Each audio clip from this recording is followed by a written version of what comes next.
In your columns in the Telegraph, and indeed to some extent in the updated version of the book, you've often said that Chancellor George Osborne would need a plan B. Yes. I think the government has really been taken in by its own publicity from the start, believing that it would be possible to have quite a tough contraction, fiscal contraction, without there being real strain on the economy. Now, what we've seen is that the economy has turned out to be a lot weaker than the government expected. I think it does need a plan to get over all that. Now, this needn't necessarily be a complete turning over of the fiscal consolidation plan. It means other measures it's got to think of. Now, at the time of the budget, we had the so-called plan for growth, which turned out to be a damp squib, really. It was just a list of desiderata, which I think gets you nowhere. The area I think the government's got to concentrate on is trying to encourage private sector companies to spend, because many of them, the big ones, are sitting on lots of cash. Now, some things you could do, you could be thinking about 100% first year capital allowances. You could, certain infrastructure projects giving the go-ahead for.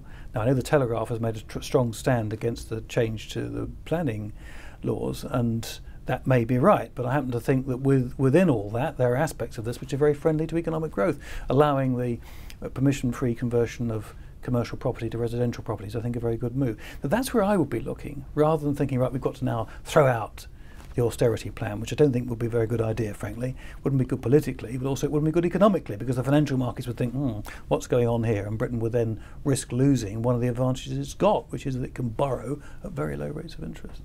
So, looking ahead to the end of November, when the Chancellor presents his autumn statement, do you expect to see some significant, or you hope to see some significant boosts for the economy? Well, I think there will be. Clearly, there will be measures. They've said that they're going to announce a second stage of the plan for growth.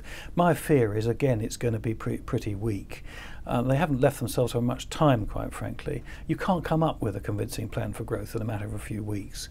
I think this is the position that they're in.